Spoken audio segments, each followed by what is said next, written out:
Let's give this a try.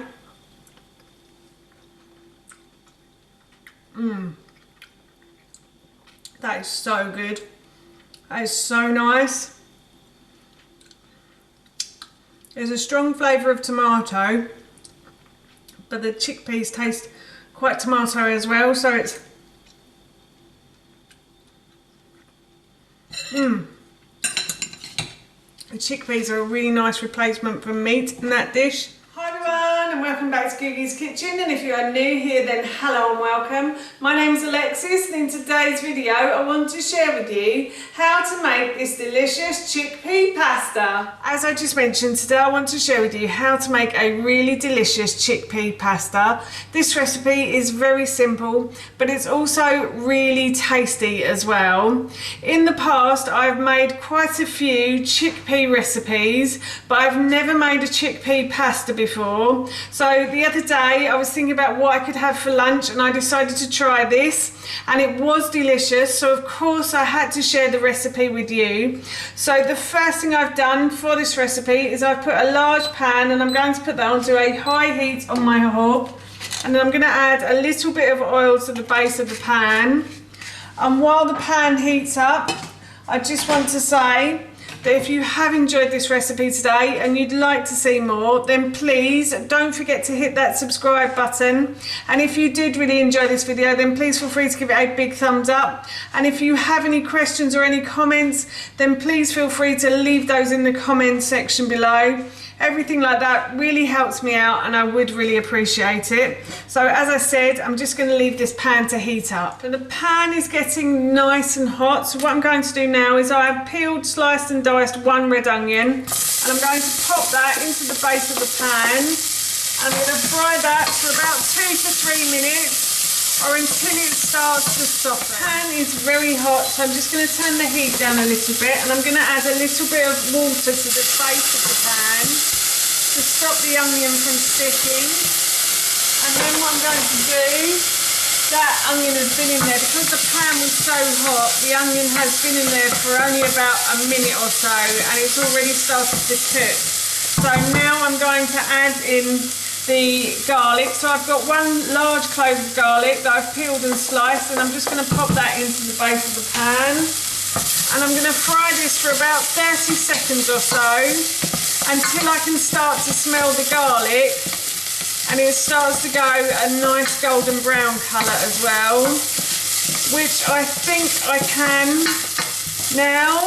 Yeah, I'm starting to smell it. So that's cooking beautifully in there. So now I'm going to add 1 carrot and 1 courgette. So I've peeled and grated the carrots and courgettes. You don't have to peel and grate it if you don't want to.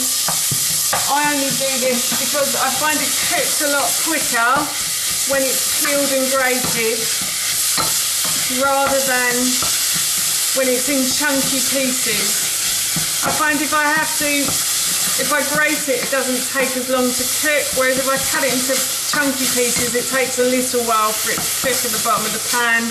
And I'm hungry today, and I want my lunch quite quickly, so I'm cooking this as quickly as I possibly can, to be honest. And now what I'm going to do is I'm going to add in a tin of tomatoes to this as well. So I've just got 1 tin of chopped tomatoes.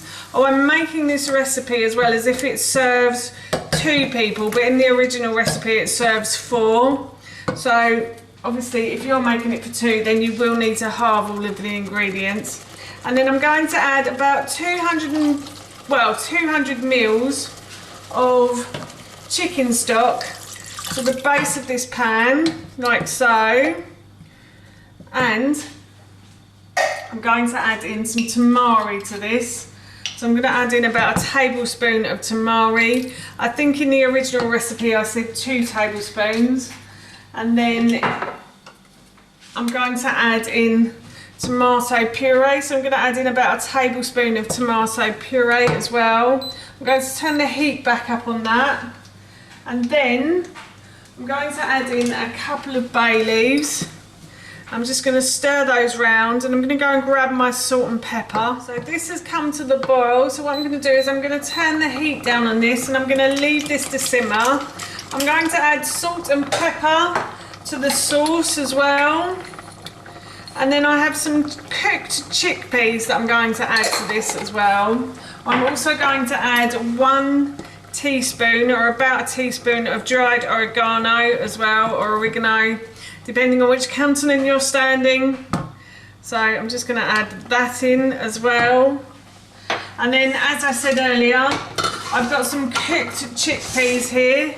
So I've probably got about 150 grams of cooked chickpeas, so about 75 grams per person.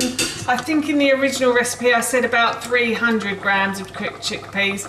I have cooked these from dried, but if you wanted to, then you could use a tin of chickpeas or a couple of tins of chickpeas instead. Chickpeas are packed with protein and fibre, so they make a really filling meal. The recipe for cooking them, I will link in the description box below for you. It does take a little while to cook chickpeas, but they are cheaper like that. So if you wanted to cut the costs of your meals, then buying them dried and then cooking them at home is a lot cheaper than buying them in a tin. That's why I tend to like to buy them dried and cook them off. So I'm just going to leave this sauce here to simmer until it looks jammy, so until it looks like jam, and hopefully the sauce will soak into the chickpeas nicely and everything will taste of that pasta sauce. As you can see, I've served up. I finished cooking the sauce until it had gone jammy, and then I added the pasta sauce and I've mixed it together, and now I'm going to try a little bit of this. It smells really good, I have to say. So I'm hoping it tastes as good as it smells. Just going to try and get a little bit of the pasta and some of the sauce, like so, with some of the vegetables as well. Oh, and some of the chickpeas as well, because they are delicious. So let's give this a try.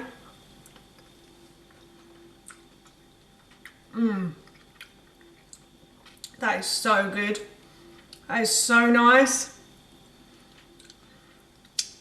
There's a strong flavour of tomato, but the chickpeas taste quite tomato as well, so it's the